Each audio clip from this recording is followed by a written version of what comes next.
Bien, si me permite, le hago una pequeña presentación, don Ramón. Sí, muy breve. Bien, pues el doctor Tamames regresa a Crevillent invitado por la cooperativa.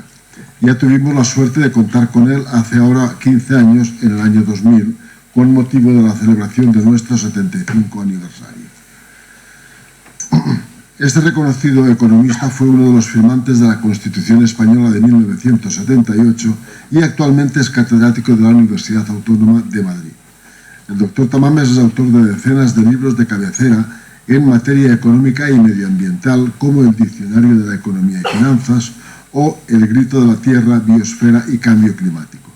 Es consultor en universidades como Oxford, Harvard, París, Berlín o México. Su currículum es tremendo, pero quiero destacar un hecho. Es una persona directa y cercana, que habla claro y cuya experiencia respetamos profundamente. Hoy nos hablará sobre seguridad jurídica en el sector energético, proponiendo las bases de una política medioambiental que frene el cambio climático. Con ustedes, una de las voces más prestigiosas en el mundo de la economía. Gracias de nuevo, señor Tamames, cuando usted quiera. Muchas gracias, señor presidente. Y es un verdadero gusto estar aquí otra vez en Crevillent 15 años después.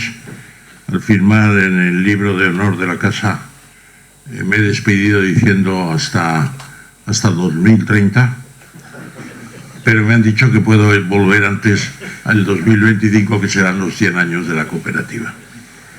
Y saludo naturalmente a todos ustedes, al señor alcalde, a Miguel Ángel Martínez Aroca, presidente de Ampier. Muchas cosas de las que voy a decir aquí hoy las tuvimos sobre la mesa el 10 de febrero en un encuentro de Ampier con la prensa. Hubo un buen resumen de todo en el diario Expansión sobre el tema de la seguridad jurídica y otros aspectos. Y además yo diría que ha sido un verdadero privilegio escuchar hoy a Jorge Fabra. Un verdadero privilegio porque la exposición ha sido densa, en algunos pasajes difícil.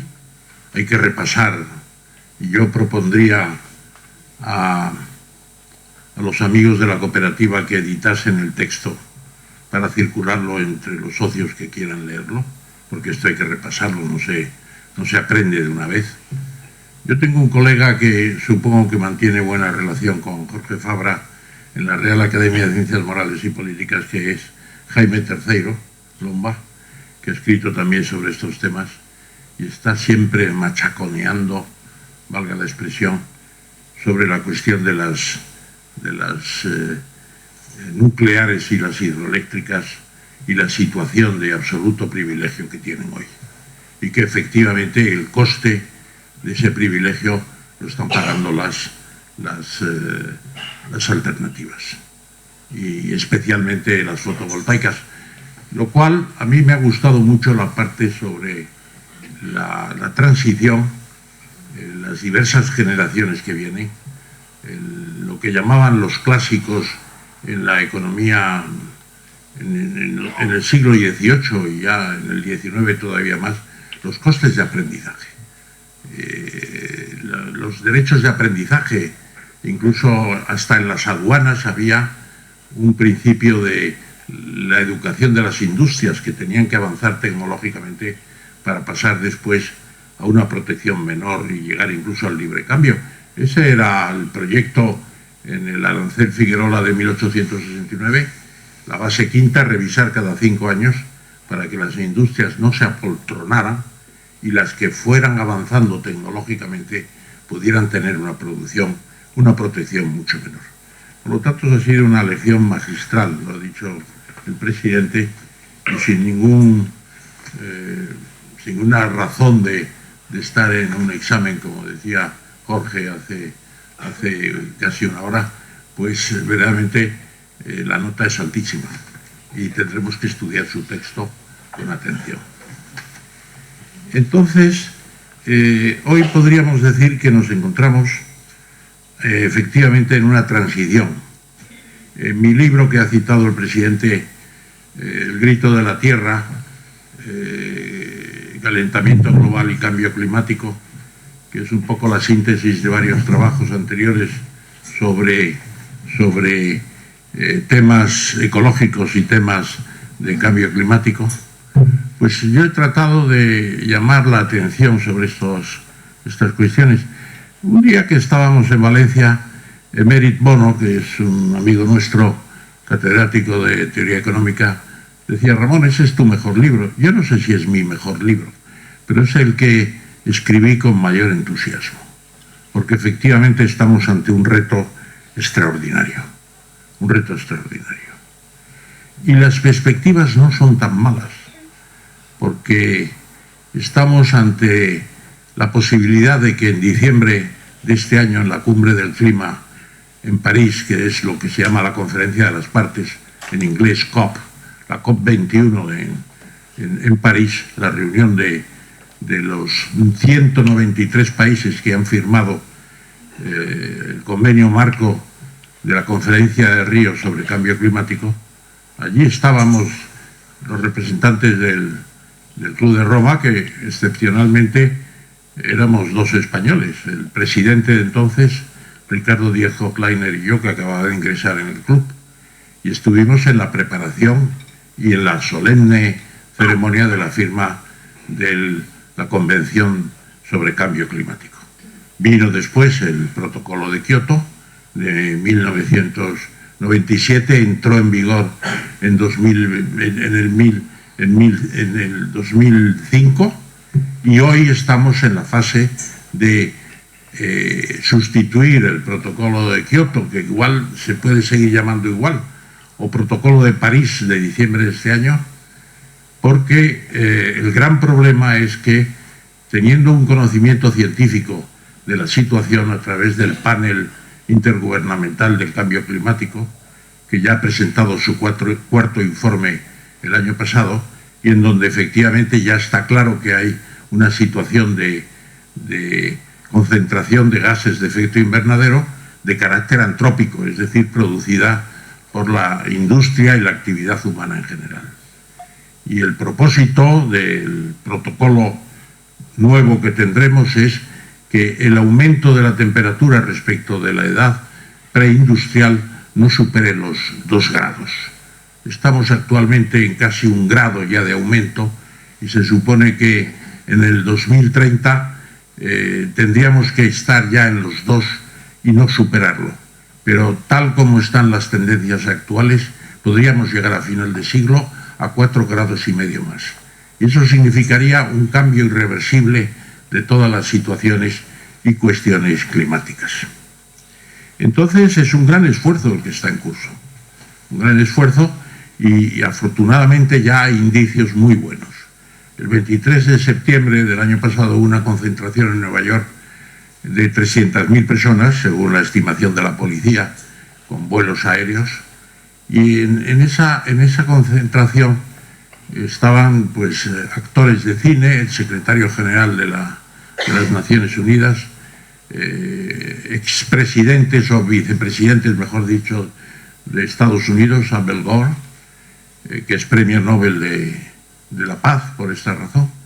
Y en la posterior sesión, al día siguiente, en las Naciones Unidas, estaba también el rey de España, Felipe VI, que se estrenaba en la ONU, en donde decía que el problema no admite más esperas.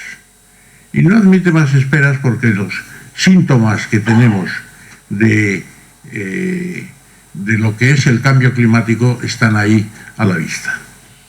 Es la fusión de los hielos polares, lo que significa los glaciares de la Antártida, de Groenlandia. No he estado todavía en la Antártida, sí en Groenlandia, y efectivamente glaciares que cuando yo estuve allí el año 75, hace ya 40 años, pues hoy prácticamente algunos no han desaparecido, pero están en curso de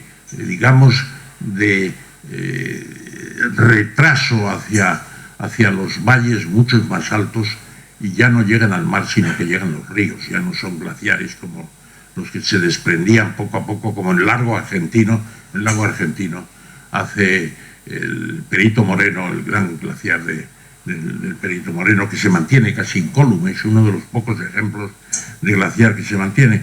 Entonces la fusión de los hielos polares, pues naturalmente va a traer muchas consecuencias. La subida del nivel del mar es un proceso lento, pero ya constatado. Hay estados, archipiélagos como las Maldivas, otros en Oceanía que han hecho una asociación para defender sus intereses. Incluso el gobierno de las Maldivas está buscando ya la adquisición de territorios no amenazados para trasladar a la población cuando ello sea necesario. Y además el aumento del agua dulce, por así decirlo, en los mares significa una pérdida de salinidad y un cambio probablemente en las corrientes marinas más importantes, entre ellas la que más nos afecta a nosotros, que es la corriente del Golfo. Podría haber desviaciones notables y como consecuencia de ello cambios climáticos. Nosotros estamos un poco más abajo estamos en la latitud de Nueva York, en Madrid, en la capital de España, y realmente nuestros inviernos no tienen nada que ver con la costa este de los Estados Unidos, donde más el problema se está agudizando en los últimos tiempos, como ustedes saben perfectamente. Además, hay un fenómeno en el que tenemos novedades sorprendentes, que es la acumulación de metano en los fondos marinos, donde está prácticamente congelado, o en la tundra, lo que se llama el permafrost, la permanente situación de escarcha, que es lo que significa en inglés la contracción permafrost. Y se puede decir que con el calentamiento global, los mares se están calentando con cierta rapidez, pues el riesgo de la subida a la superficie del metano es muy considerable. Y este verano ya científicos rusos han apreciado emanaciones masivas de metano en el círculo polar ártico, en la parte rusa, que efectivamente además podrían ser objeto de ignición, porque el metano, como todo el mundo sabe, el CH4, pues es un combustible verdaderamente muy apetecible para la industria y desde luego en la naturaleza desprendido podría producir grandes problemas. Y además de estos están los procesos de desertificación. El cambio climático es ya evidente en muchos lugares. En el oeste de los Estados Unidos se ha convertido en un problema ya nacional. Y el presidente Obama, que quiere pasar en sus problemáticos 2 mandatos a tener un legado que ofrecer a la historia, pues se está planteando precisamente que una de las cuestiones es firmar el nuevo protocolo de París en diciembre y hacer posible investigaciones mucho más serias sobre el cambio climático en Estados Unidos, donde desde las montañas rocosas, desde las planicies del Midwest hasta el Pacífico, la sequía se ha instalado de manera casi permanente, con mayores incendios, mayores problemas, etcétera, aparte de los problemas de desertificación que hay en el norte de China o en otros lugares. El Sahel, donde avanza el desierto continuamente, el Sáhara va empujando hacia el sur a las poblaciones del Sahel, etcétera. Y hay otros problemas, la contaminación del aire. Y la contaminación del aire, pues algunos países están especialmente castigados. El crecimiento industrial de China, que desde el año 78 ha multiplicado su renta nacional por 21 veces, pues tiene un coste, y tiene el coste de lo que es la contaminación atmosférica. Yo estuve estudiando en Inglaterra, en Londres, en los años 54 y 55, y había días en que no se podía salir a la calle en Londres. La mezcla del humo con la niebla, el smog que se llama, pues producía una situación que en algunos días se tendrían que suspender los colegios, etc. Vinieron luego ya las leyes de aire limpio, las Clean Air Acts, precisamente aquel año del 55, y se progresó mucho y se mejoró mucho, retirando fábricas del interior de la ciudad y creando las condiciones para que la industria trabaje de otra forma. Bueno, pues eso no ha llegado todavía a China. Yo tengo una hija que es la segunda jefe de la Oficina Comercial de España en Shanghái y me dice, si yo hubiera sabido lo que es la contaminación atmosférica en China, probablemente no habría pedido esta plaza. Y Shanghái es mejor que Pekín, porque en Pekín tienen el mar a más de 150 kilómetros. Y el mar, como se sabe, pues es un neutralizador, por así decirlo, del CO2, es un sumidero del CO2, como lo son los bosques. Los chinos están haciendo cosas ya. La muralla verde en el desierto de Gobi, están planteando ya situaciones nuevas. La conferencia de APEC que se celebró en noviembre del mes pasado incluso ha generado un nombre de color, es el azul APEC. Azul APEC en Pekín, porque durante varios días vieron el cielo azul.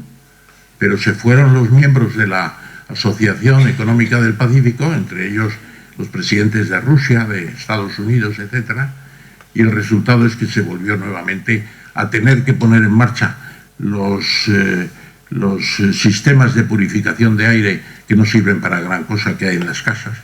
Cuestan entre 2.000 y 3.000 euros una maquinita de estas, y desde luego pues a prohibir la salida algunos días de los niños a la calle, etcétera, etcétera.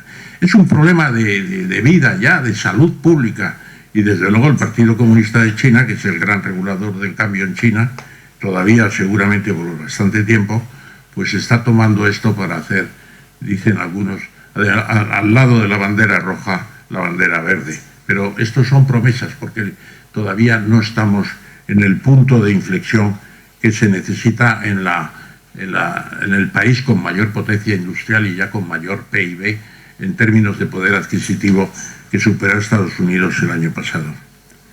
Precisamente la acidificación de los océanos y mares. El mar es un sumidero de CO2, absorbe mucho CO2, pero naturalmente eso produce cambios. Acidifica las aguas y el resultado es que eso tiene efectos muy negativos para la flora y la fauna de los océanos, con problemas serios si sigue la acumulación ingente. La mayor frecuencia de los incendios, ya me he referido de eso, la agudización de fenómenos climáticos, sequías más frecuentes, más intensas y duraderas, y toda una serie de problemas en huracanes tropicales que ya suben hasta muy al norte, tifones, incidencia dramática en la seguridad de las personas, etcétera, etcétera. Y luego la interacción de todos estos fenómenos que todavía no sabemos los resultados que pueden tener. Esto no son cuentos de caminos, y mucho menos cuentos chinos, porque los chinos son conscientes ya de esta situación. Pero precisamente porque la situación es muy peligrosa, pues se está avanzando. Las cosas se tienen que poner muy mal, se dice a veces, para que empiecen a mejorar. Yo el día 3 de marzo, y no puedo invitarles porque son lamentablemente sesiones a puerta cerrada en la Real Academia de Ciencias Morales y Políticas, en el turno anual que tenemos de hacer una intervención, me toca precisamente este tema. Casi estoy preparando la intervención de allí, o sea que es un precedente, y les ruego que soporten este efecto de experimentación que estoy haciendo con ustedes. Pero lo que puede decirse es que hay muchos negacionistas. Además, el tema está ideologizado. Y a pesar de que el panel intergubernamental del cambio climático tiene más de 3.000 científicos en todo el mundo, varios de ellos españoles, recordé aquí al profesor Baltasano de la Universidad de Barcelona y del Centro Nacional de Supercomputación, que a mí me ha aclarado muchos temas, pues se puede decir que mucha gente no cree y piensa que es una historia inventada por los ecologistas para generar problemas a una industria muy potente que utiliza muchos combustibles fósiles y que se niega a cambiar. Los negacionistas están en esta situación. Yo por eso la conferencia la intervención que tengo que hacer la semana que viene en la academia, pues la titulo La controversia sobre nuestro futuro ambiental, porque sé que voy a tener negacionistas. Entre ellos ha sido un negacionista importante hasta ahora, aunque el otro día le vi más propicio, el profesor Velarde. Entonces, luego hay otros que pueden ser negacionistas, pero que son sobre todo pesimistas. Son los que hablan del TL al cuadrado, que viene del inglés too little, too late. Entonces, too little, too late, en dos veces, pues es TL al cuadrado. Y significa que pretenden que con las emisiones de gases de efecto invernadero que hay ya en la atmósfera, donde el CO2 puede permanecer hasta 500 años, el metano permanece mucho más tiempo, es mucho más intenso, pero permanece no más de 15 o 20 años, pues con la acumulación que ya hay, ya no se puede hacer nada. Se ha hecho poco para impedirlo y se ha hecho muy tarde, y la acumulación ya está ahí. Pero precisamente a los negacionistas y a los del TL al cuadrado, lo que hay que decirles es que las medidas de mitigación que hay en el protocolo de Kioto, que son los recortes de emisiones de efecto invernadero, como las que hay en curso actualmente, sobre todo en la Unión Europea, pues son buenas, porque además se está desarrollando toda un repertorio de energías alternativas que están rápidamente ganando en, digamos, eficiencia. Y por lo tanto, dentro de 10, 15, 20 años, muchas de estas energías van a ser mucho menos costosas que las energías fósiles. Y además se está trabajando por una mejor salud humana y por una mejor utilización de recursos renovables de todas clases. Es decir, el reciclado es hoy obligatorio ya en cantidad de actividades y precisamente significan un ahorro energético extraordinario y una menor contaminación de la que teníamos.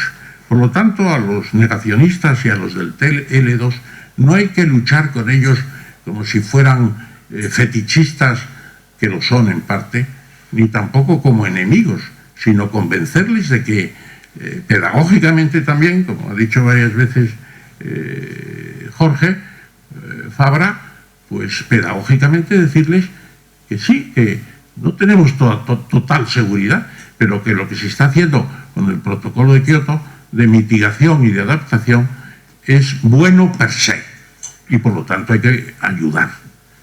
La mitigación es el recorte, la adaptación es precisamente sustituir las energías fósiles por energías alternativas, etcétera, etcétera. Entonces, ¿por qué digo que estamos ante un cambio de tendencia? Y que esto se ha revelado en la conferencia de Lima, la COP20, la anterior todos los años está la COP a finales de año, la COP20 de Lima ha sido ya, ha visto la posibilidad de que el país anfitrión del año que viene, que es Francia, y el presidente Hollande ha destacado una diplomacia francesa que está trabajando en todo el mundo en estos momentos para que se cumplan los compromisos, pues ya se ha hecho un diseño del tratado y ya el 31 de marzo, en pocas semanas, los 193 países tienen que presentar sus compromisos formales para cumplir la regla básica de no aumentar en más de 2 grados la temperatura de la superficie del planeta sobre la que teníamos en la era preindustrial. Claro, dicen ustedes, ¿y esto cómo se calcula? Pues ya lo sabe todo el mundo. Tenemos datos de la evolución climática desde hace 400.000 años, a través de las perforaciones precisamente en la Antártida, en Groenlandia, etcétera, en los hielos polares. Y se sabe con cierta precisión los ciclos en que ha habido calentamientos y enfriamientos. Y se ve perfectamente en una curva de crecimiento exponencial como el efecto antrópico se manifiesta desde finales del siglo XIX sobre todo. Y además esto es una historia que se sabe desde hace tiempo. Svante Arrhenius, un profesor de química de la Universidad de Uppsala en Suecia, pues ya lo dijo, fue premio Nobel después, no por esto, por otras razones, y ya dijo que había un calentamiento global de origen antrópico.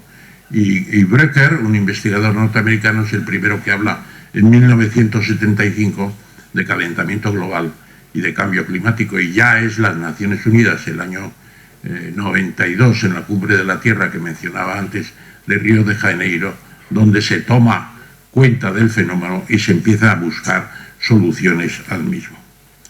Entonces, ¿por qué digo que estamos en el buen camino? Porque en noviembre del año pasado, precisamente en la reunión de APEC en Pekín, algo debió influir también en la situación de contaminación de las ciudades chinas, pues se llegó a un acuerdo entre Estados Unidos y China. ¿Por qué damos tanta importancia a un acuerdo chino-norteamericano? Pues sencillamente porque el protocolo de Kioto no lo asumió Estados Unidos, porque dijo que tenía que asumirlo también China. Porque si no, China jugaba con ventaja en el progreso industrial con energía abundante y barata todavía de los fósiles. Y China dijo que ellos son un país menos desarrollado, que Estados Unidos era un gran contaminador, que llevaba muchos años contaminando y que ellos tenían derecho también a industrializarse como había hecho Estados Unidos.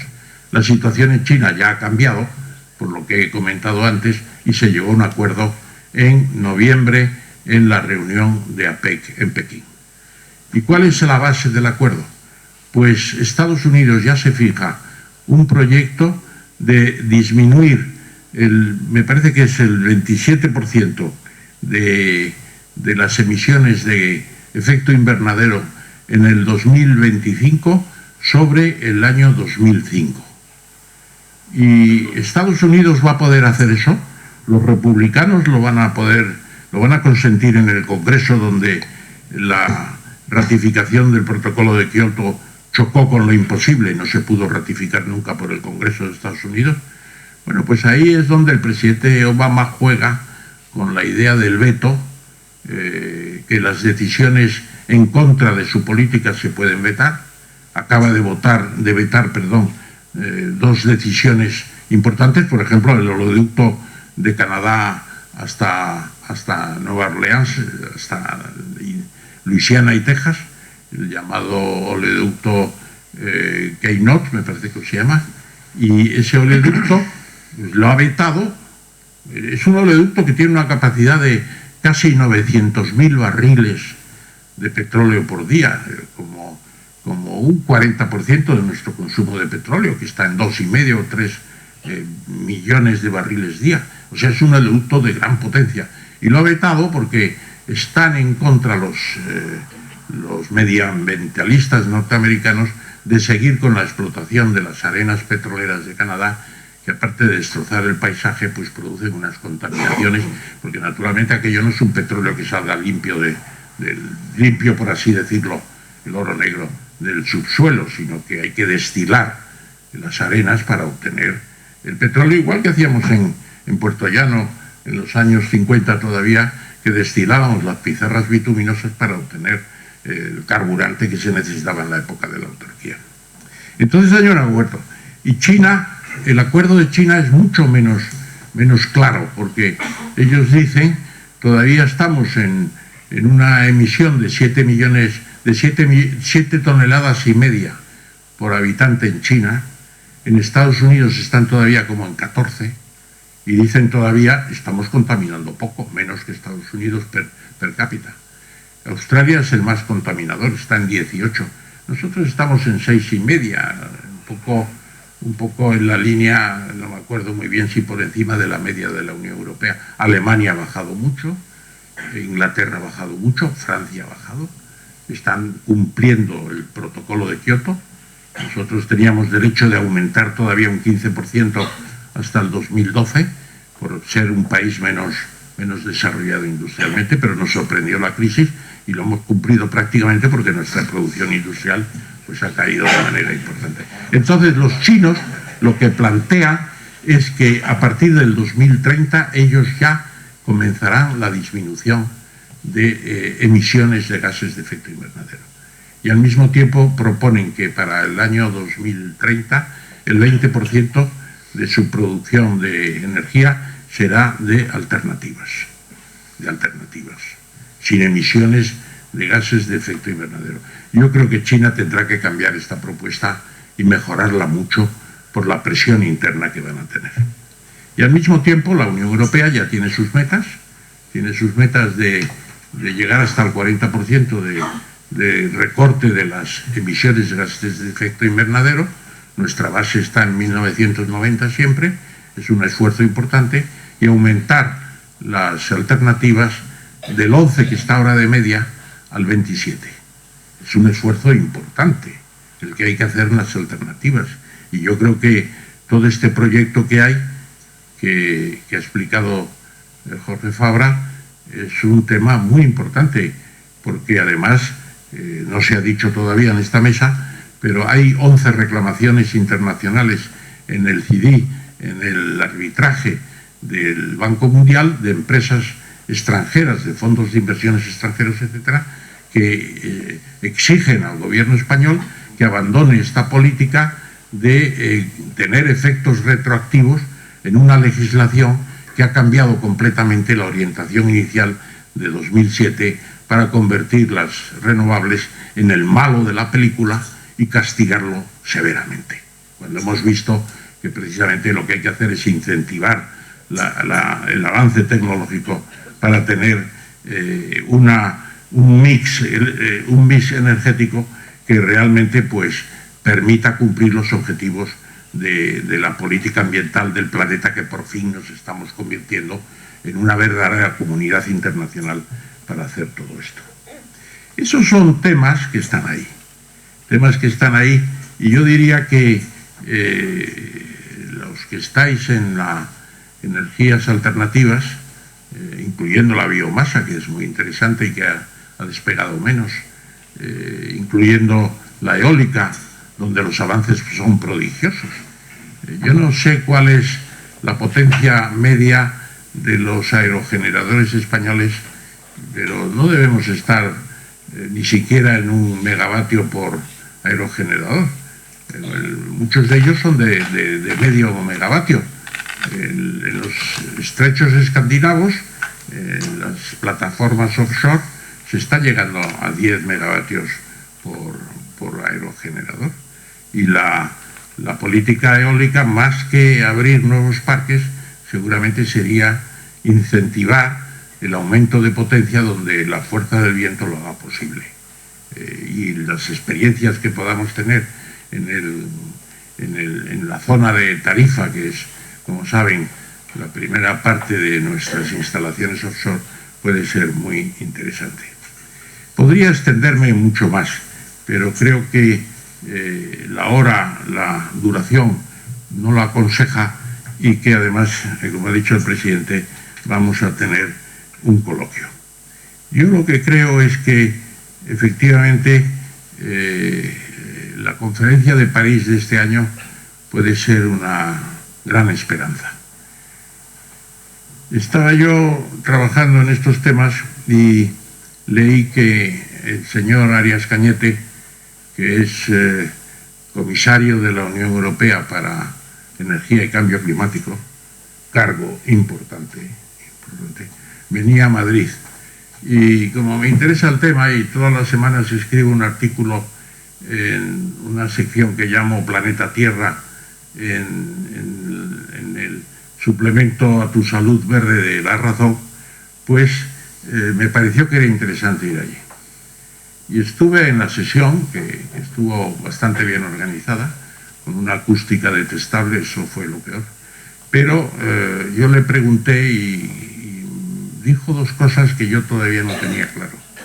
Dice, las metas del 27% de energías alternativas de la Unión Europea para el 2030 no van a ser iguales para todos los países. Habrá que encontrar el promedio, pero hay países que están mucho mejor dotados para estas energías alternativas y tendrán que superar esa barrera del 27%, ese tope. En cambio, otras quedarán por debajo. En tanto que la disminución, el recorte de las emisiones de gases de efecto invernadero sí es aplicable como promedio, el 40%, como decía antes, pues igual para todos.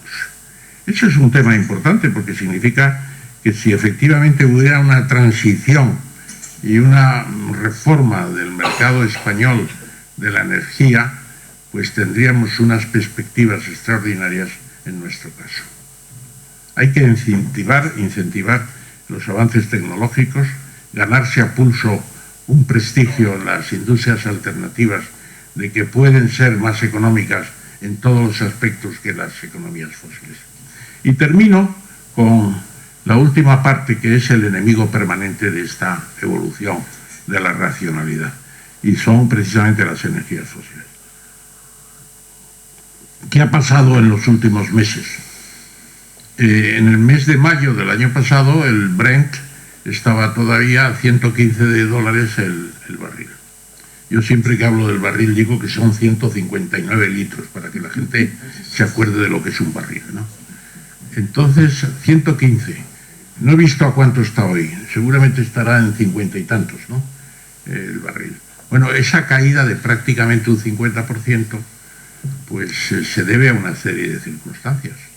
Y las principales, pues son una desaceleración de la demanda de los países grandes importadores de petróleo, sobre todo China, y no solamente de petróleo, sino esto se asocia con los demás combustibles, gas, carbón, etcétera, y la expansión de la utilización producida por la utilización de los métodos de fracking, que son los de ruptura hidráulica en nuestra versión oficial, que han permitido pasar a Estados Unidos de 6 a 9 millones de barriles día, es decir, aumentar su producción en un 50% en 5 años, que se dice pronto.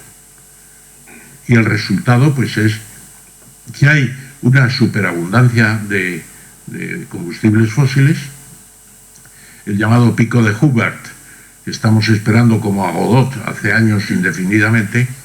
Pues ¿cuándo se va a llegar el pico de Hubbert? Dicen, es el punto en el que el consumo de petróleo, la producción y el consumo comenzarán a descender. Antes se decía, estará en 95 millones de petróleo, de barriles día. Bueno, pues estamos en 92, en 93, pero hay petróleo para dar y tomar.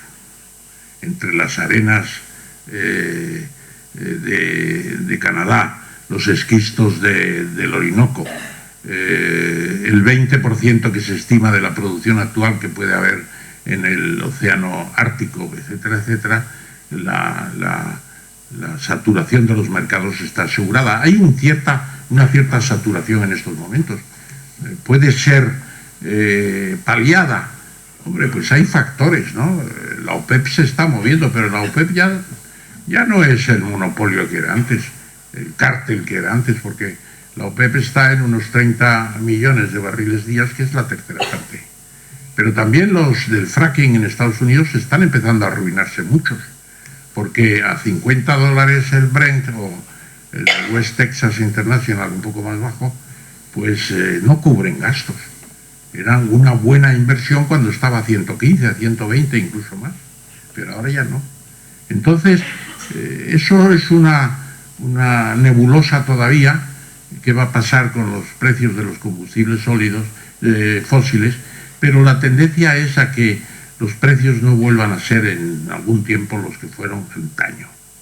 Y eso es una amenaza para todo el proceso del cambio climático y de la sustitución de energías fósiles por energías alternativas.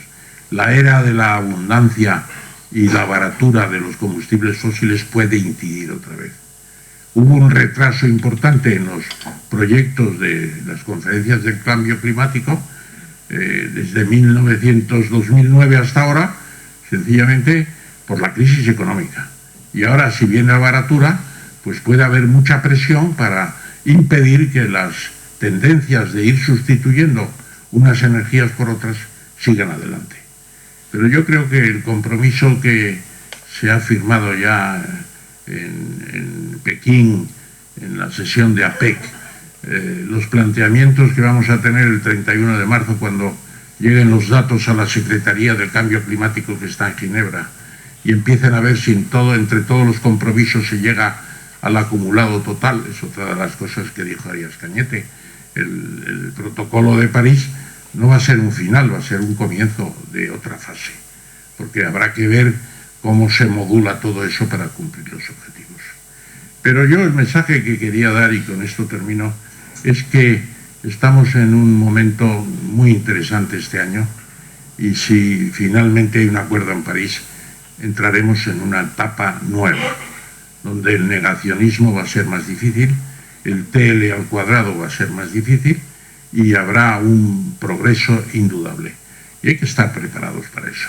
Hay que estar preparados, y ustedes en su aparente microcosmos, pero que es más que un microcosmos porque es un ejemplo. La semana que viene publicaré un artículo sobre la experiencia de Crevillente en este aspecto en la columna mía de Planeta Tierra.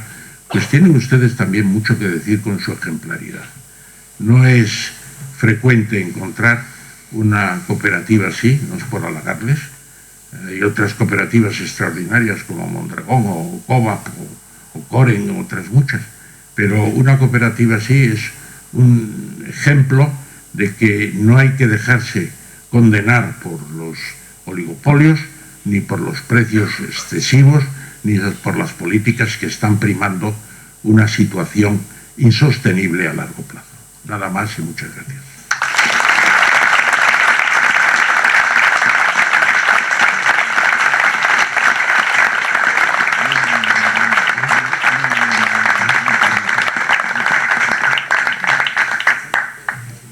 Muy bien, agradecemos sinceramente la intervención de don Ramón Tamames, magistral como siempre también, y si alguna pregunta le surge, por favor, la pueden formular.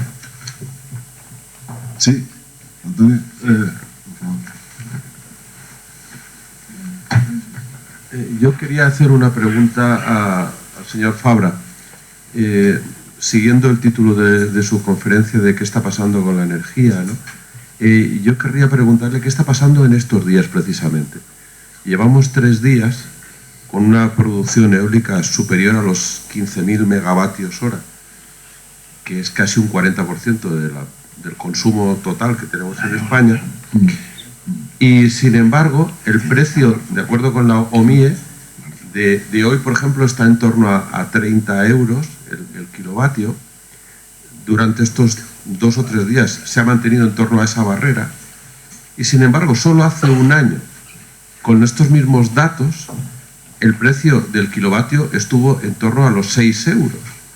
Entonces, ¿qué es lo que está haciendo que artificialmente suba el precio a pesar de la grandísima producción eólica que estamos teniendo en estos momentos? ¿Y qué trampas se están haciendo en el mercado, al margen de los modelos económicos?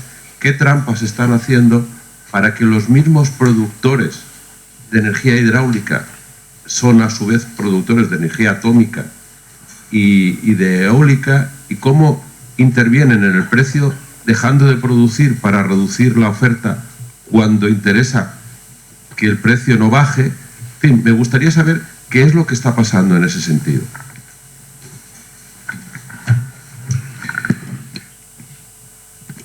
Bueno, yo ahora mismo es obvio que no tengo datos exactamente de qué es lo que está pasando, pero lo que usted señala es muy importante, porque efectivamente la energía eólica y también la energía solar, lo que pasa es que en el caso de la energía eólica es muy espectacular porque tiene variaciones y por tanto es una especie de zoom sobre la influencia de las energías renovables en los precios del mercado. Claro, las energías renovables lo que hacen es parar centrales caras, y al parar centrales caras bajan el precio del mercado y reducen los windfall profit o beneficios inesperados o beneficios no legítimos de las energías históricas, de las tecnologías históricas típicamente nucleares e hidroeléctricas. Y bajando los precios del mercado, en definitiva lo que hacen es recuperar para los consumidores el mayor precio de las primas o de los complementos retributivos que las propias tecnologías renovables cobran. Yo hice en la Comisión Nacional de la Energía, con mucho esfuerzo e incluso algún conflicto, pero logré que el Consejo de Administración de la Comisión exigiera a OMEL, que no quería hacerlo, una simulación de la casación del mercado en aquel año, no sé si fue 2009 o fue 2007 o fue 2010, eliminando la energía eólica. Y el resultado es que los precios y el coste para los consumidores subía tanto como las primas que cobraba la propia eólica. Quería decir que la eólica, al funcionar, recuperaba para los consumidores sus propias primas. Bueno, esto ya es un indicador de que efectivamente los propietarios de centrales nucleares y de centrales hidroeléctricas, que al mismo tiempo son también grandes propietarios de centrales eólicas, porque las grandes empresas UNESA han invertido en energía eólica, pueden hacer maravillas con los precios de la energía. Y les voy a poner un ejemplo rapidísimamente, que antes me parece que en la comida con mis anfitriones, con nuestros anfitriones, pues he explicado, ¿no? Hay unas normas en el mercado que yo creo que son completamente artificiales, que obligan a los productores de energías renovables a hacer una oferta de cantidad al mercado, ¿eh? Entonces, OMIE, la operadora del mercado eléctrico ibérico, que conoce la demanda, porque la demanda en el corto plazo se conoce porque el comportamiento de la actividad humana, tanto de los consumidores domésticos como de las empresas, es muy rutinaria en el corto plazo, y se conoce con mucha exactitud cuál va a ser la demanda del día siguiente, incluso hora por hora, con desviaciones mínimas. Esto es espectacular, ¿no? A través de la curva de la demanda de energía eléctrica, pues vemos clarísimamente a qué hora los españoles nos lavamos los dientes, apagamos la luz del cuarto de baño y nos vamos a la cama. Pero vamos, esto es como una especie de radiografía. Por ejemplo, a través del comportamiento de la energía eléctrica podemos casi contar, algunas veces que hay una huelga general, podemos contar casi los trabajadores que están en huelga, ¿no? Es decir, la curva de demanda de la energía eléctrica es un reflejo del comportamiento de la actividad, tanto de las familias como de las empresas. Entonces se conoce perfectamente la demanda. Entonces la operadora del mercado recibe las ofertas, y al recibir las ofertas hace la casación en el momento en que la última central corta la demanda. Pero esto se hace a través de las ofertas que hacen los propietarios de las empresas. Entonces, cuento un caso real, no sé si lo están haciendo. Los propietarios de las centrales nucleares hidroeléctricas hacían ofertas de energía eólica por debajo de sus previsiones reales. Con lo cual, el operador del mercado casaba una central más cara que fijaba el precio de toda la energía que se producía. Pero luego, claro, el viento era el que era, y por tanto esa central tenía que ser apagada, porque había viento que la desplazaba de la cobertura. Pero de acuerdo con las normas reguladoras, por eso hablo tanto de las normas reguladoras, esa central que había sido casada en las 24 horas previas había marcado el precio ya, y encima, al no ponerse en funcionamiento, como las normas consideran que esa casación es un contrato firme, al no ponerla en funcionamiento, además la indemnizaba, pero dejaba puesto el precio para el resto de las centrales. Bueno, esto es un caso típico de ejercicio de poder del mercado, de alteración artificial de los precios, que, bueno, pues por la complejidad y las características del sector eléctrico y del mercado eléctrico, pues permite hacer estas prácticas. Yo naturalmente no puedo para nada decir que las estén haciendo ahora, lo pongo simplemente como ejemplo de una práctica que identificamos en un momento determinado cuando yo tenía responsabilidades como regulador. ¿Lo están haciendo ahora? Bueno, pues naturalmente no puedo afirmar que se esté haciendo. Lo que sí quiero dejar claro es que mi exposición ha sido bajo una hipótesis muy generosa, y es que el mercado funciona de manera perfecta. ¿Y por qué hago las exposiciones bajo el supuesto de que el mercado funciona de manera perfecta? Porque si bajo ese supuesto el mercado muestra completamente sus ineficiencias, pues no quiero decir lo ineficiente que es cuando efectivamente existen un poder de mercado que en ocasiones se ejerce.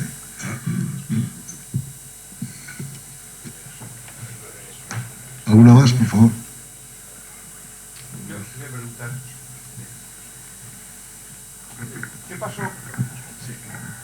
¿Qué pasó a partir del año 2004 para que, antes del 2004, que hay un déficit de tarifa, hemos podido observar que ha habido años que no había déficit de tarifa y creo recordar que el mayor en ese periodo, hasta el 2004, fue de 180 millones de déficit de tarifa.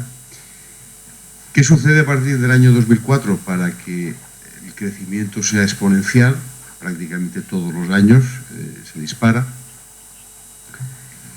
¿Tiene eso algo que ver con la potencia instalada también? Porque efectivamente, decía el director de Telecredient, cuando se hablaba de la generación de energía eólica, se estaba diciendo que producían 15.000 megavatios, y decía más o menos un tercio. Efectivamente, la potencia de megavatios de consumo es de unos 38.000, 40.000 megavatios, y tengo entendido que la instalación de potencia es de 110, 115.000 megavatios, la que acabó con el periodo de año 2011, 2012.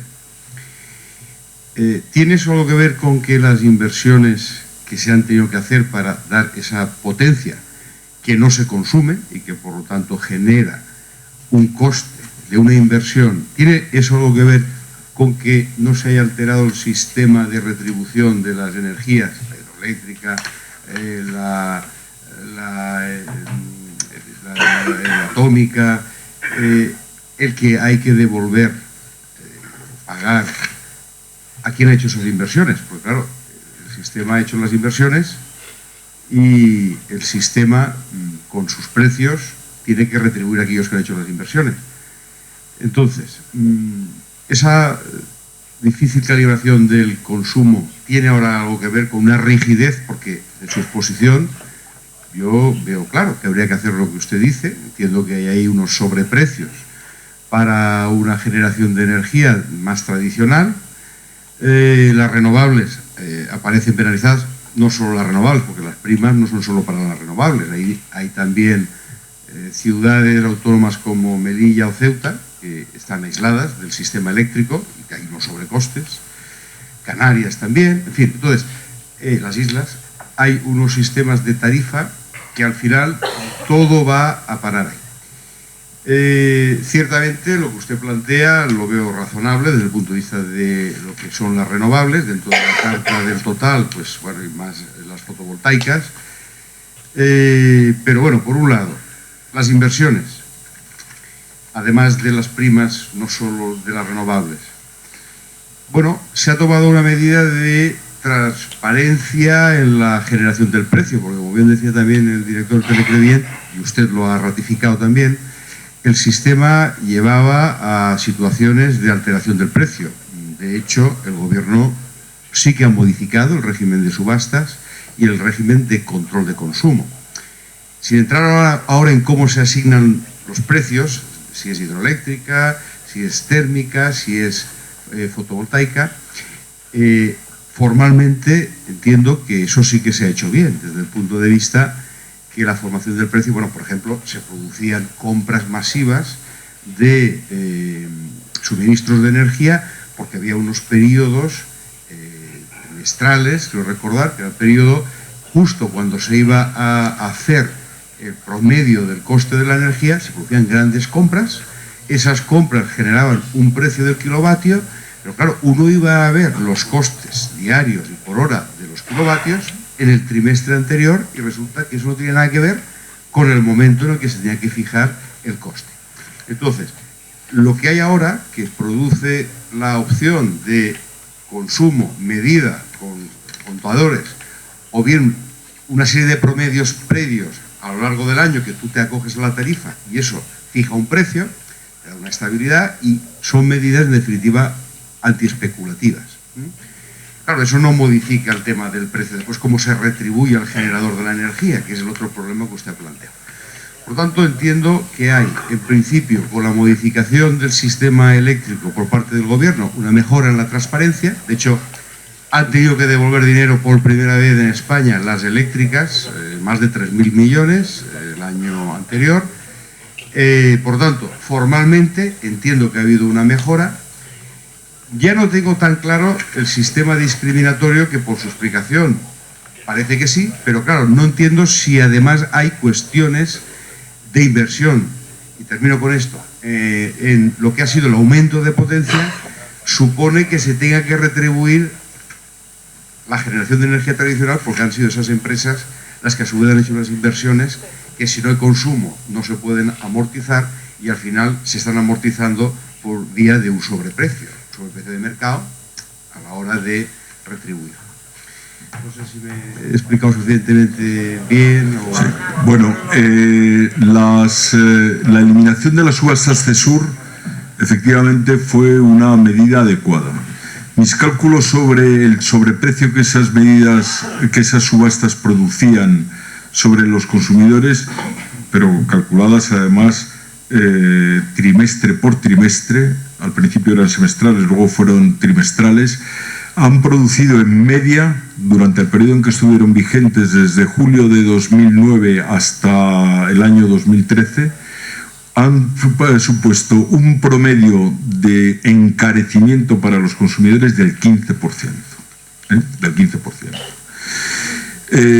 Bueno, las razones, yo vuelvo otra vez a insistir, estoy hablando en términos bajo el supuesto de que no hay comportamientos de alteración artificial de los precios. Es que simplemente esas subastas, como la energía eléctrica no se puede almacenar y se tiene que comprar en el momento en que se entrega por los comercializadores, suponían simplemente un riesgo para el comercializador, que comprometía a plazo la energía que iba a entregar.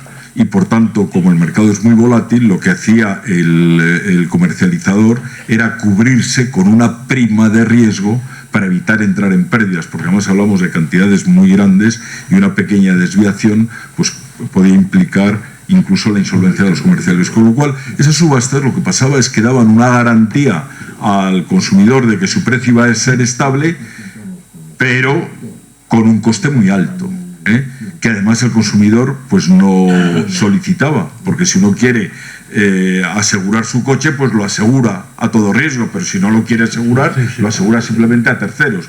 Esto que hacían las subastas de CESUR era como una especie de seguro obligatorio a todo riesgo, que naturalmente tenía un coste muy elevado.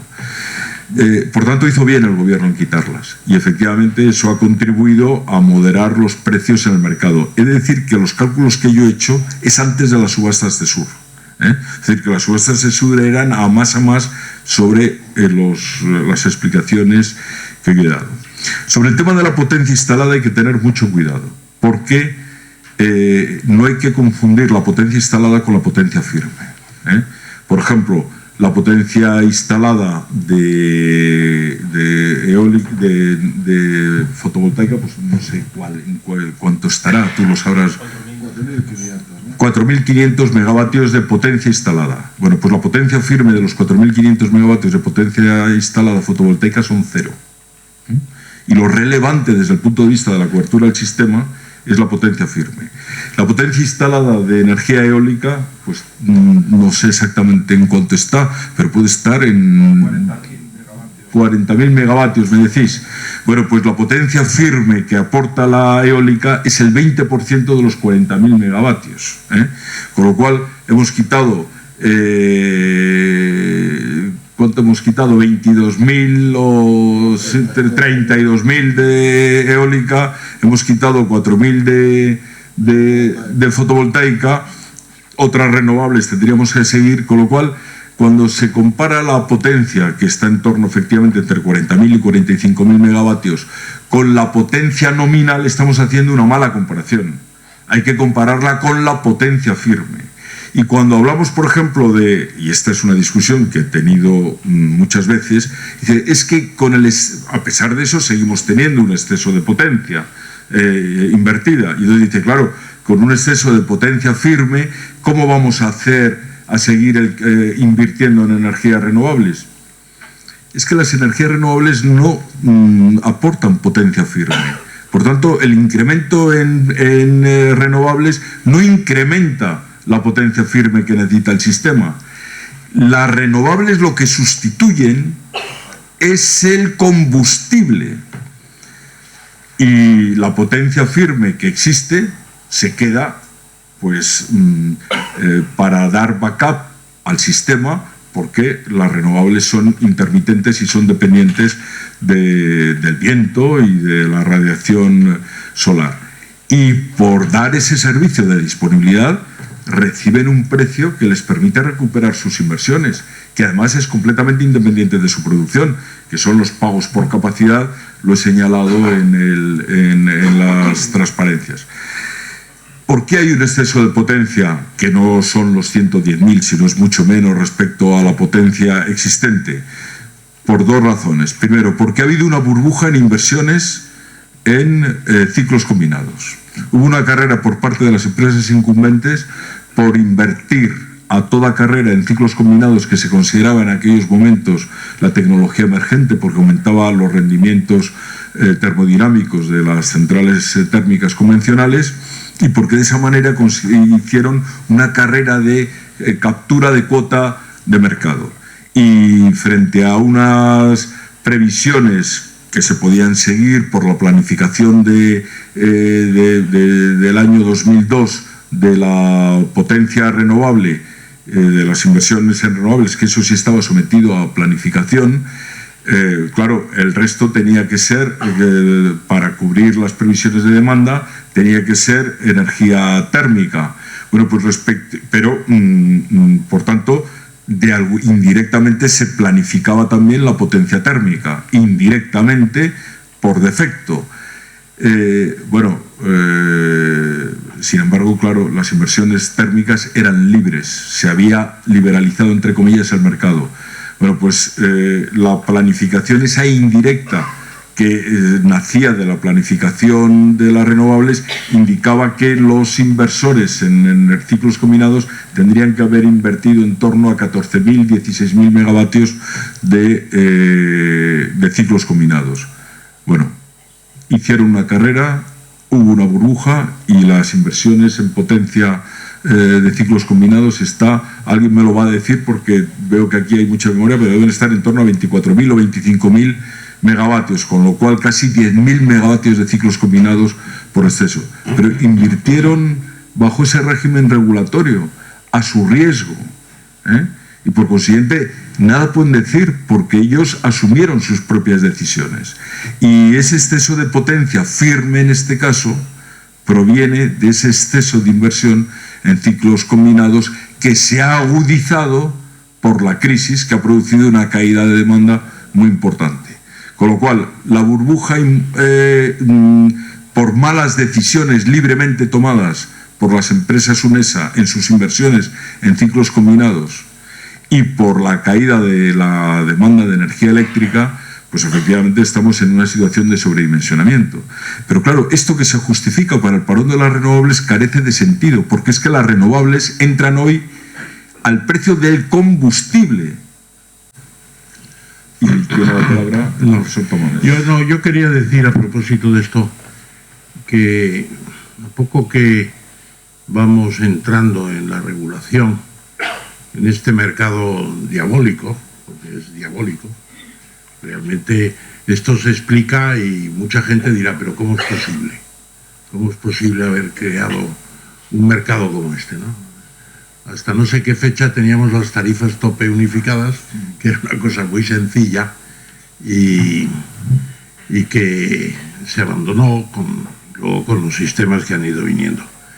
Pero yo lo que planteo aquí ahora, y sobre todo a los amigos de Ampere que llevan un poco la liza, han entrado en liza con los temas de reclamar derechos adquiridos y efectos retroactivos que van contra la seguridad jurídica, efectivamente, pues es que tienen que plantear no una operación leve de reclamación de problemas históricos, de las diferencias entre el 2007 y el 2014, ¿no? Sino que tienen que plantear todo el problema de la racionalidad del funcionamiento del sistema eléctrico. Eso hay que plantearlo. Y la sesión de hoy, en ese aspecto, en lo que se debe a Jorge Fabra, pues a mí me parece muy importante, porque se puede demostrar que, primero, no hay seguridad jurídica. y eso ya el Banco Mundial, el sistema de arbitraje, lo va a decir a los 11 demandantes que tenemos. Pero es que luego está el tema de si España va a poder cumplir la transición energética con las aspiraciones de la Unión Europea, que ya se han cifrado para el 2030 e incluso para el 2050. Y luego hay que plantear si la falta de planificación de cosas que no se pueden dejar de planificar de alguna manera. Esto del ciclo combinado es un disparate. Que hubiera inversiones ahí y más inversiones con una duplicación del potencial que luego se ha visto que era más o menos necesario. Un país no se puede permitir esos lujos, porque luego además vienen las compensaciones que se piden a través de los mecanismos de los lobbies, de las grandes, del oligopolio energético, etcétera, etcétera. Y luego los precios de mercado. Precios de mercado, bueno, aquí no se ha hablado de los impuestos y del coste de Enresa y de otras medidas. Más del 50% de la tarifa no es generación energética, sino que son otras cosas, ¿no? Y es indignante que aquí el tema se negocia entre las compañías grandes eléctricas y el Estado, y los consumidores, como no entienden nada, porque no entienden nada, claro. La OCU, yo no he visto ningún estudio de la OCU sobre esto, no sé si existe, pero es que el problema se las trae. Entonces a mí lo que me parece que es que Ampere, como asociación, tendría que elevar el tiro. Tendría que elevar el tiro y plantear una revocación del sistema actual. No pedir compensaciones simplemente. Pedir compensaciones es pan para hoy, hambre para mañana. Bueno, pero es que el tema se las trae. Las cifras que has dado del coste energético en España, un 27% o un 35%, o lo que sea, bueno, pero es que eso, además, va contra la competitividad y va contra todo. Así que yo animo al digno auditorio a que se plantee seriamente que lo que hay en tela de juicio no son unas compensaciones más o menos inmediatas, una rectificación de las tarifas para tal y cual, sino una revisión de todo el sistema. Recojo la propuesta, doctor Ramón. Agradecer la intervención y felicitaros a ambos dos por la intervención magistral que habéis tenido. Desde Ampere, efectivamente, dos son las líneas, dos son los caminos que estamos entablando contra la batalla que llevamos por esta injusticia fundamentalmente llevada a cabo por el gobierno actual del Partido Popular, y es la reposición de la seguridad jurídica a las inversiones ya realizadas y cambiar el modelo energético que magistralmente ha expuesto el doctor Jorge. Nos parece un auténtico disparate el mercado energético en España. Es una línea de actuación que llevamos de denunciar y de que la sociedad conozca todas las deficiencias que se están produciendo en este sistema.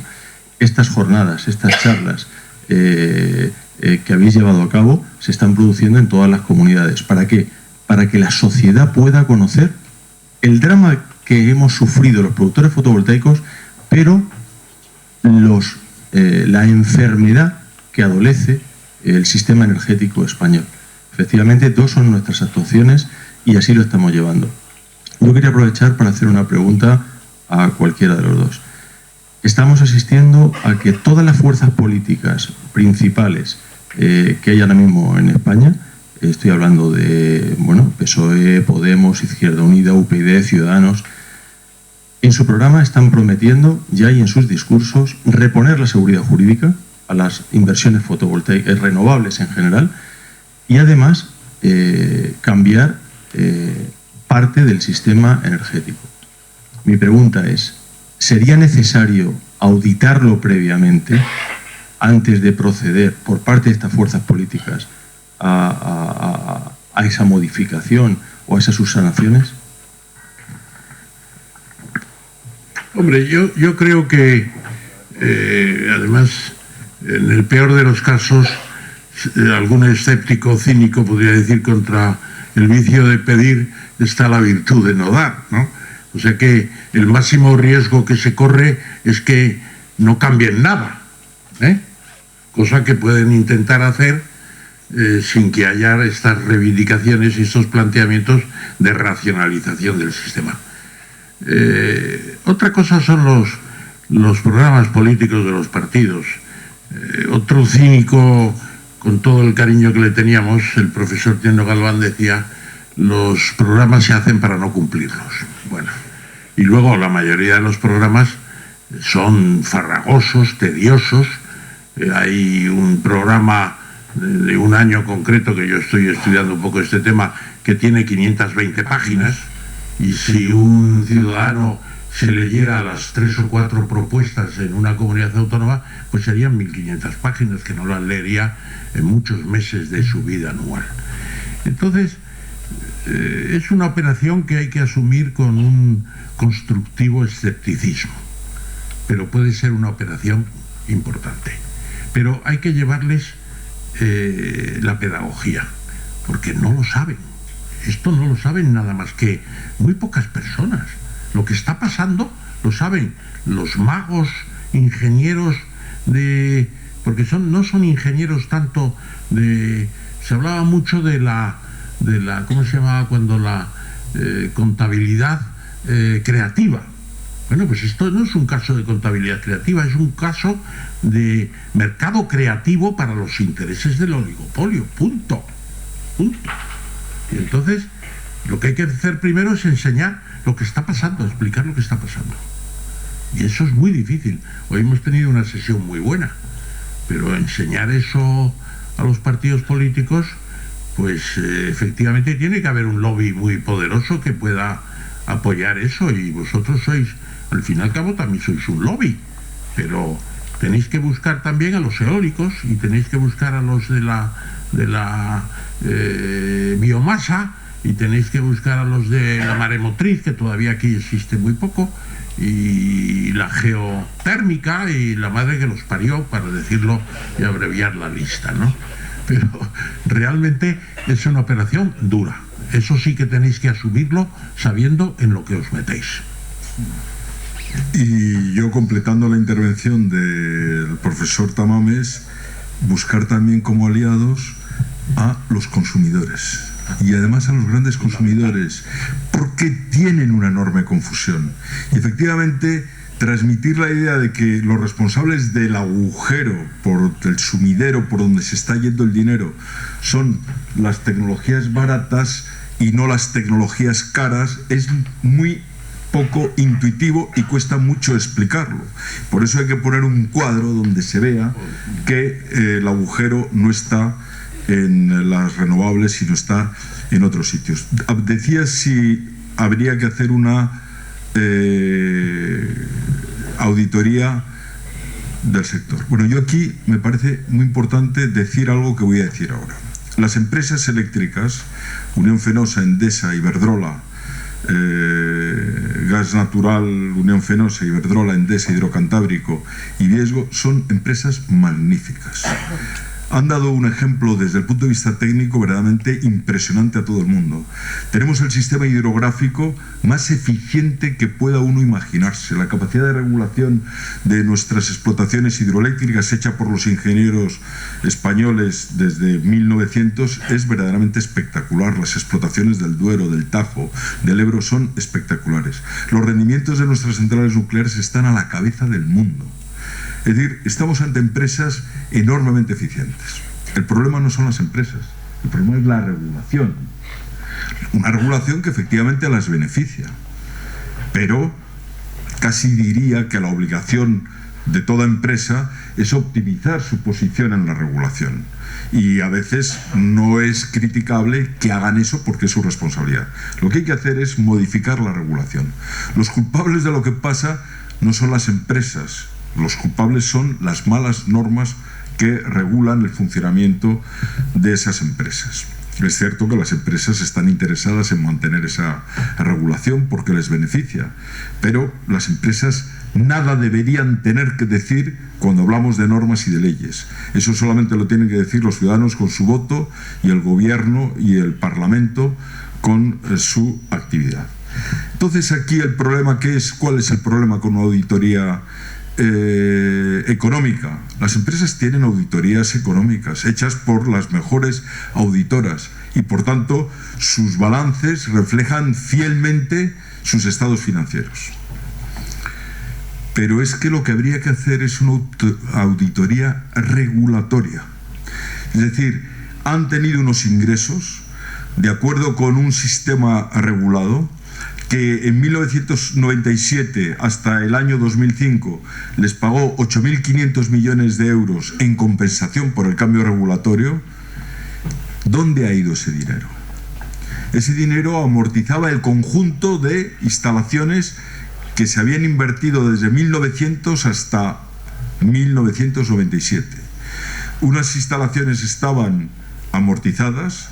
En el periodo 1997-2005 fueron amortizadas otras.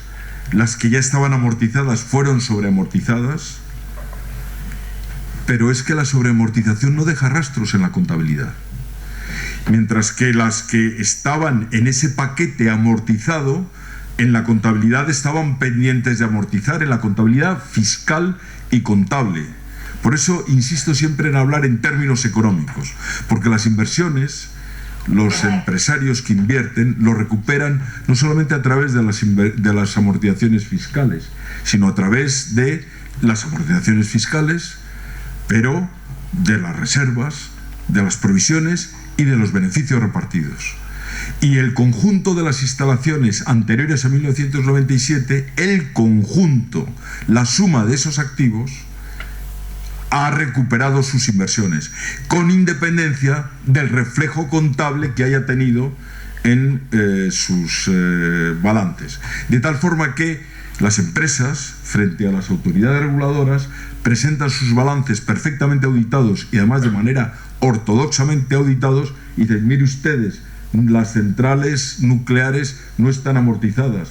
Y tienen razón, no están amortizadas fiscalmente, pero es que han llevado una contabilidad, en mi opinión, imprudente, porque la contabilidad efectivamente tiene que demostrar cuáles son los estados financieros de las empresas, pero esa contabilidad debe responder a la realidad económica de todo el proceso económico que han experimentado estas centrales. Entonces, si efectivamente la contabilidad fiscal era insuficiente para la recuperación de las inversiones porque está calculada durante toda su vida útil, es decir, 40 años de licencia, sin embargo la realidad económica es que a través de la sobreamortización, que es un concepto inexistente en términos contables, pero sí en términos económicos, deberían haber creado reservas o amortizaciones contables no fiscales para que mañana hubieran podido efectivamente ser eliminados esos windfall profit o beneficios excesivos sin que eso penalizara a las empresas. Y este es uno de los problemas que tenemos, Miguel Ángel, que son empresas enormes, empresas sistémicas, que las indemnizaciones recibidas a lo largo de todo este tiempo y el exceso de precios respecto a sus costes remanentes, en lugar de llevarlos en una contabilidad, en mi opinión, prudente, para considerar que este asunto no puede durar eternamente porque es insostenible y por consiguiente estar preparadas para la eliminación de esos ingresos, no lo han hecho, sino que lo han distribuido en dividendos o vaya usted a saber en qué, inversiones por aquí y por allá, diversificaciones en otros sectores y en el extranjero. Y cuando dice el profesor Tamames, y decís vosotros, que hay que restituir la seguridad jurídica del país, restituyendo la regulación retributiva bajo la cual hicisteis las inversiones, por ejemplo, en ERCOP, en energías renovables, hay que acompañarlo de otra cosa, porque si no, no es insostenible. Hay que restaurar la retribución, la regulación retributiva para las inversiones en las renovables y para las inversiones en nucleares hidroeléctricas, porque eso bajaría esa retribución y permitiría que esa bajada de retribución fuera llenada, sin presionar al alza las tarifas, por la restitución de las inversiones en renovables. Y yo esto no sé si lo tienen claro los políticos, porque efectivamente les dicen a los renovables, vamos a restaurar vuestra retribución, pero eso no será posible si no restauran también la otra retribución a la baja. Eso es fundamental. Y si restauran la otra retribución a la baja, a lo mejor nos encontramos con que tenemos alguna otra caja de ahorros con apellido eléctrico, ¿eh? Y esto efectivamente es un problema para el país que será difícil afrontar. Pero Ramón, yo no quiero ser escéptico. El partido que no cumpla con sus programas electorales, lo que merece la pena es no ser votado, y esa es la gran fuerza de los votantes, ¿no? No debemos admitir ese escepticismo de manera resignada, porque si no, realmente lo que estamos haciendo es confiando un poco en la democracia. No, si yo lo que digo no es una... Yo he hablado de escepticismo, no he hablado de resignación. Es decir, el escéptico está mejor armado para abordar cualquier cosa cuando sabe que va a ser muy difícil que los resortes del poder cambien, etcétera, etcétera. Yo estaba ayer en el lanzamiento de un proyecto que es el periódico de Pedro J. Ramírez, que va a ser digital y que se llama El Español, y la cosa que más impresionó al auditorio pues es lo que dijo Pedro J. Es decir, es que aquí la foto del Consejo Empresarial y de la competitividad, pues es el verdadero gobierno del país.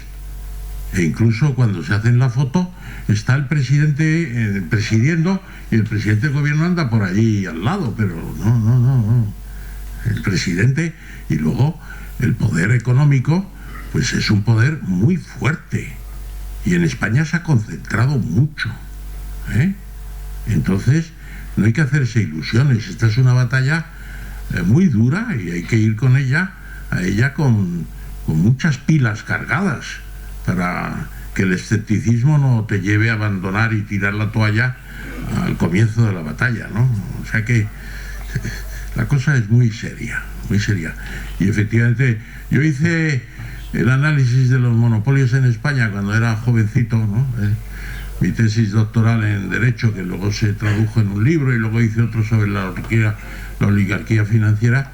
Lo que hay ahora de poderío económico en España concentrado, bueno, aquello eran juegos de niños.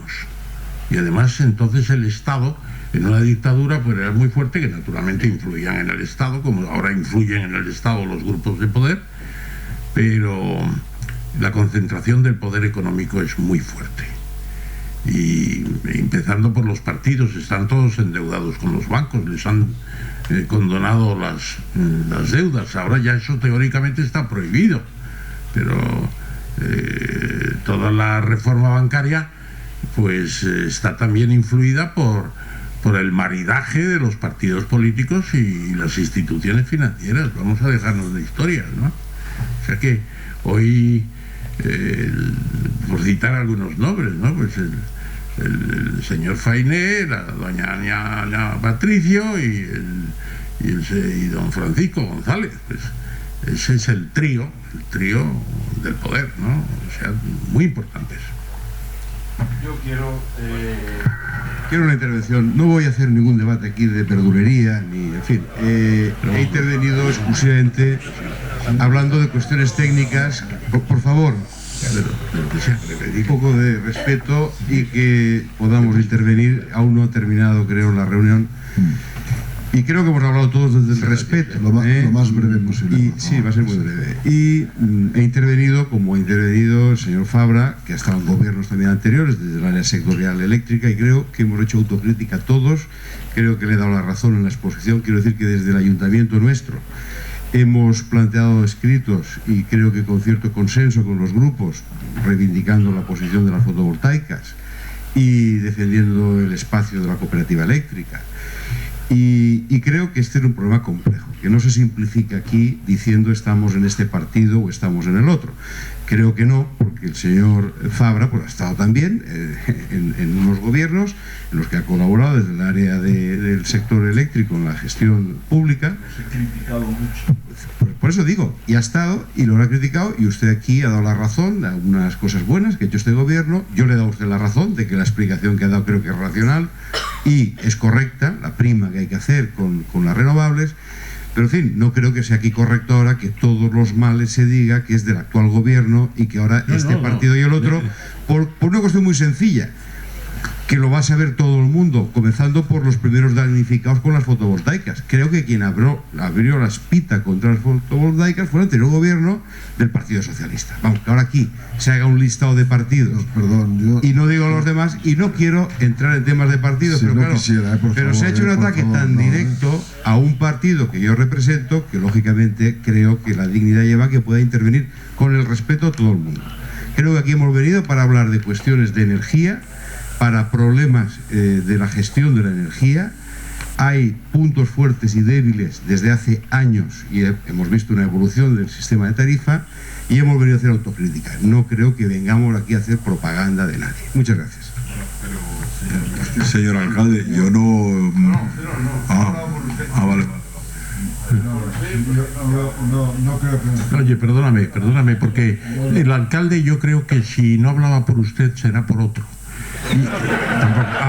Menos mal, porque yo te digo, ojalá que el gobierno del Partido Popular fuera más fuerte de lo que es y más al servicio de la nación que de unos intereses concretos en un momento concreto. Ojalá. Tendría asegurada la duración de su mandato. Perfecto. Yo creo que aclarada esta cuestión, me queda simplemente agradecer una vez más a nuestros insignes conferenciantes y felicitarles lógicamente por sus conferencias, a ustedes por supuesto agradecer su asistencia y también pues la paciencia que han tenido en esta última fase que en fin, se ha alargado quizá un poquito en exceso, pero que también creo que ha sido realmente interesante e incluso formativo. Muchísimas gracias.